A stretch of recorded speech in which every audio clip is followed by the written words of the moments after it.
Which Super Bowl 57 team is better?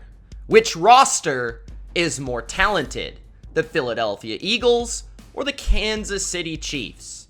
This video is a breakdown and a comparison of each roster.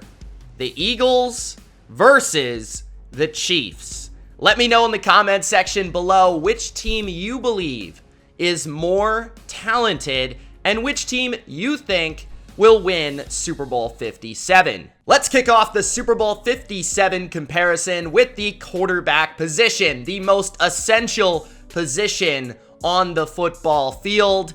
It, of course, goes to Patrick Mahomes and the Kansas City Chiefs. I'm not going to try to trick you here.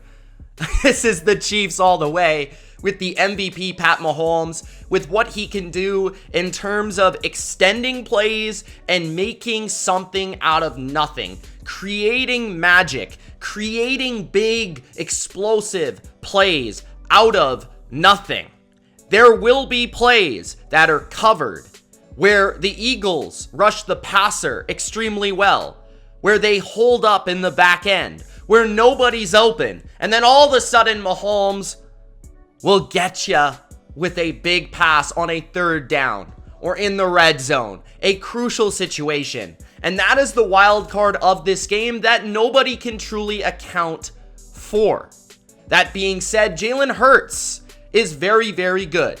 And Jalen Hurts has proven this season that he is an X factor in his own right, especially with what he can do with his legs. That is going to be the trickiest aspect of defending the Eagles offense if you're Kansas City.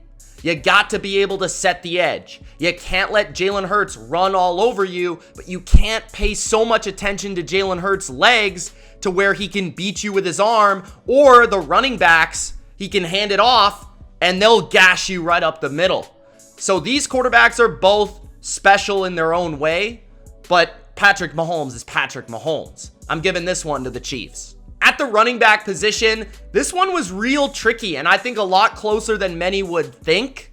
I'm leaning towards the Philadelphia Eagles with my selection here, simply due to the fact they were more productive this season. Now, some of that has to do with the system they're in, the offensive line they have. But Miles Sanders and Kenneth Gainwell are a perfect complement to each other.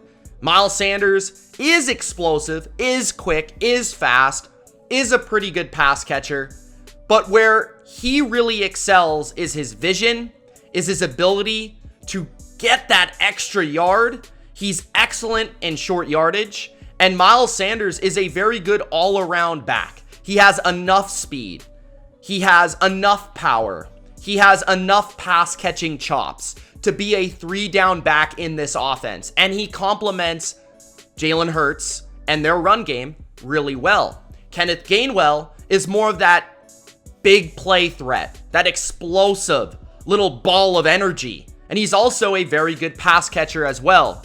Both of these guys are perfect with each other. And then you add on Scott, who occasionally mixes in. He's got a little bit of power to him for his small stature. I also like him as a third running back. Pacheco and McKinnon are also an excellent dynamic to the Chiefs backfield. They just don't really get enough work. Pacheco has proven to be perhaps the most explosive back the Chiefs have ever had with Mahomes. Just the way that he can explode and take what looks like a 3 or 4 yard carry and create 20, 30 yards. And he has that rare speed at the running back position where he can get to that second level and he can be gone in the open field. He's got really good balance, and he always seems to keep his legs moving. McKinnon is a very experienced pass catcher. He's excellent in the screen game. He's great out of the backfield. He has a very good rapport with Mahomes on his routes, and he has very soft hands. McKinnon is a very good pass catcher and a very dynamic red zone weapon for this team.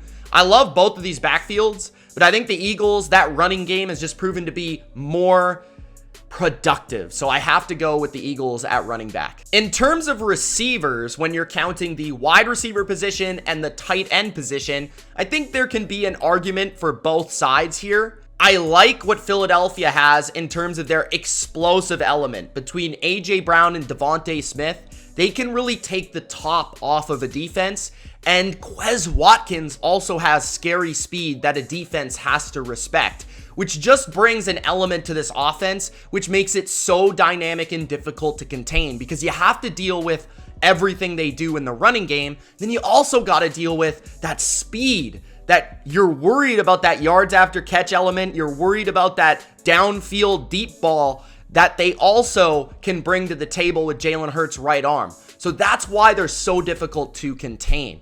For the Chiefs, I think there's a lot of guys that are really good with the ball in their hands. I think Juju has proven this with his power.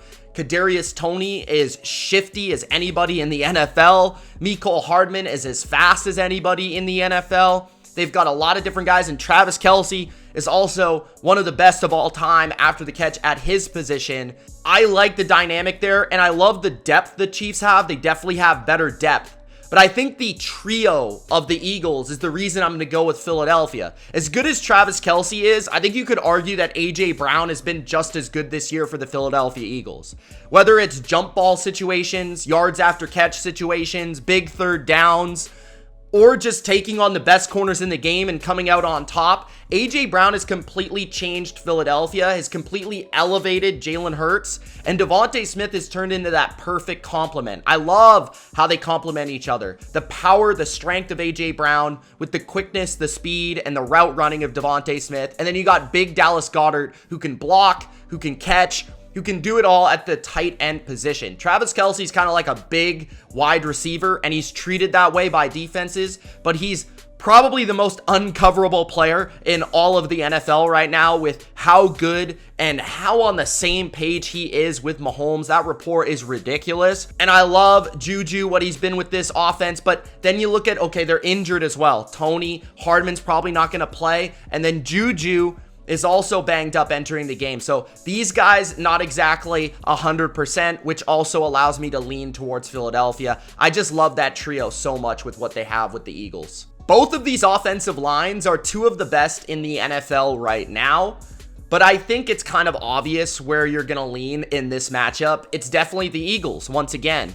The offensive line for the Philadelphia Eagles is a powerhouse, and it's one of the best I've seen in quite some time. I think you could argue that this offensive line might even be better than 2017, though you might give the slight edge to that unit, but this unit is just crazy good. Their pass protection is second to none. Their run blocking is second to none. I think they dictate the game with their power, with their athleticism. I really rarely ever see an offensive line that has this ability to move in space, but also this ability to overpower you. It's just such a difficult combination because they can beat you with that quickness, but they can also beat you with that strength. So if you're a defensive line that's smaller, you got to deal with the size. If you're a defensive line that's bigger, you got to deal with the movement ability. That's just so difficult to deal with. And then the Chiefs are really, really good in their own right. They very much are, especially in the interior. And maybe you even lean towards their interior offensive line because of Humphrey and Toney and how good they are, especially in pass protection. I mean, you almost never see them get beat as a duo there. But the tackle position for the Chiefs is definitely a weak point, and I feel has Mahomes moving too much. And I definitely feel that might be a weakness that the Eagles look to exploit. I think that is the clear advantage that the Eagles have, is that tackle position. Then you got to talk about the Hall of Famer Jason Kelce, who's one of the best centers of all time. So I'm going with the Eagles at the offensive line. Capping off the comparison between both of these offenses, let's discuss the coaching, because both of these coaches are offensive coaches first. Nick Sirianni, Andy Reid. Both of these guys have had great years. But when it comes down to it between both of these coaching staffs, you have to give it to the Chiefs. The experience is there, the championship experience is there, and overall, they're just better coaches. I mean, I like the Eagles coaches and what they've been able to do for this roster. They've put Jalen Hurts in a great situation to succeed. All three of these guys, when you're talking about the head coach, the offensive coordinator, the defensive coordinator, could all be head coaches at some point. So that's very much impressive. When you're talking about the Chiefs, the same can be said though. Eric Bieniemy one day will eventually probably be a head coach, although he might have to leave Kansas City to do so. Steve Spagnuolo was a head coach, and he's won Super Bowls with other teams, other franchises. Think back to the Giants. So you have a very experienced Chiefs coaching staff that's been to the Super Bowl together, that's won the Super Bowl together, and that's before we even get into Andy Reid probably being a top 5 coach of all time.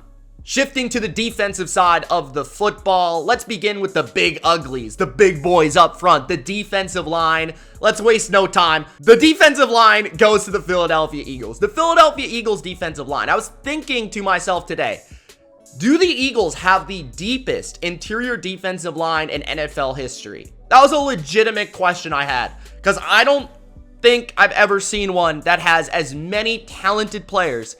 You're going 6 deep with really good players, or at least 1 point really awesome players, right?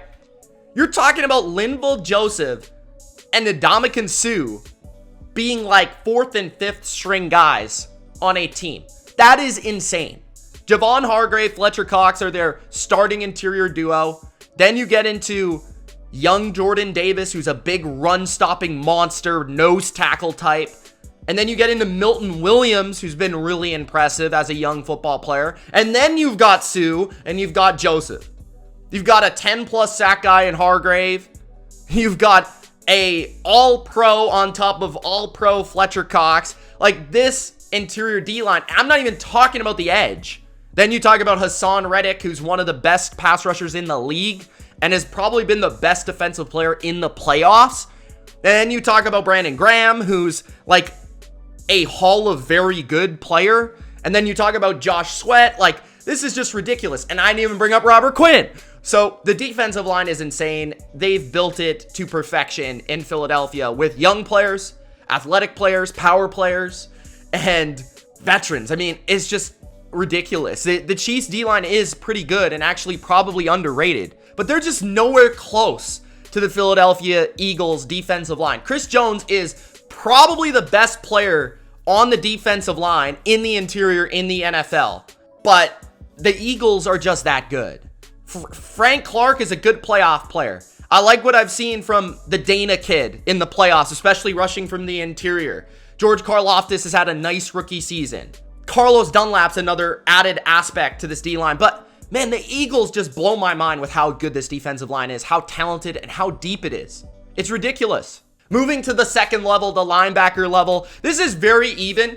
I think you could argue either way, but I do like the Chiefs linebackers a little bit more. I think they're better against the run at the second level for the Chiefs. I think both teams have athletic linebackers. I think Bolton is really the separation here. I think he's a really good player. Like, he can sniff the run out very well. I think he's a very cerebral, smart player with how he reads the game.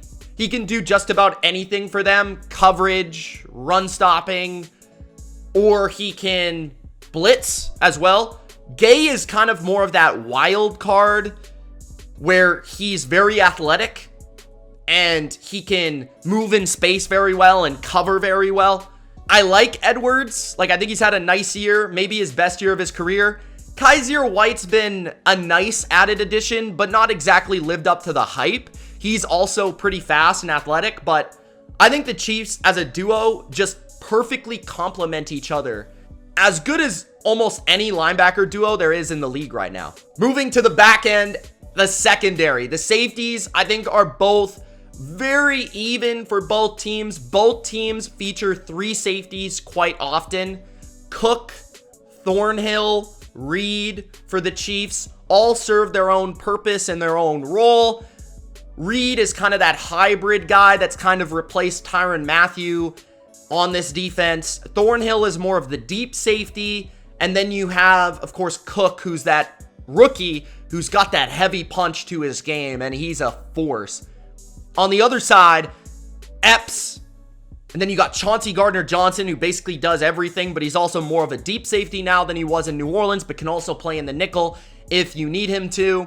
I think that the safeties for the Chiefs are better, but I think the real separation comes at corner, where the Philadelphia Eagles are just, I think, much better, much more experienced, and I really like their trio. I think they have one of the best trios in the NFL for what they ask them to do. I'm not saying that the Eagles corners would go to a man-heavy system and be as good, but with as much zone as they play, and they can kind of dabble in man with this trio, I think they are very good. Darius Slay is still one of the best corners in the game, especially with how he reads the quarterback. James Bradbury has been a really awesome addition to the secondary, giving a very nice complement to Slay on the perimeter. He can play man, he can play zone. He has, I think, become a better ball hawk in this defense. And then Avonte Maddox is one of the more underrated nickel corners. I do like the younger players for the Chiefs, McDuffie, when you're talking about Watson, but I definitely feel they can be taken advantage of at times. McDuffie's really come into his own this last half of the season, and I do like L'Jarius Sneed. I have for a while with his versatility, and they do ask those guys to play a lot of man coverage, but I feel like the Eagles have just played at such a high level at the corner position. I give them the advantage in the secondary. And the final category for our team comparison for Super Bowl 57 is the special teams. This one I actually had to dive into to do some deeper research just to see where they rank in terms of their kickoff units, their coverage, their punting, their kicking. Harrison Butker has struggled a little bit this year. I do feel like the Eagles have had the better kicking, but I also look at the Chiefs. They don't punt the ball very often, but their punter has been prolific this year. Their coverage units is really what it came down to. And I do think the Eagles are better at returning, better at covering kicks. And that's kind of where the Chiefs have lost in the hidden yardage department, which definitely matters for a game as big as the Super Bowl. So I'm going to give the slight lean on special teams. I don't think it's going to be a deciding factor, but I'm going to give it to the Philadelphia Eagles. So at the end of the day, in conclusion, I am going with the Philadelphia Eagles as the more talented, better football team. TEAM, roster, talent-wise. The Philadelphia Eagles are the stronger Super Bowl 57 participant. Let me know in the comments what you guys think. This doesn't necessarily mean that the Eagles will win, or I'll even pick them to win, but it definitely means that they are the more talented team with the decisive edge in this video. Let me know your opinion in the comment section below. It's Mitch. Thank you so much for watching, and we'll see you in the next video. Peace!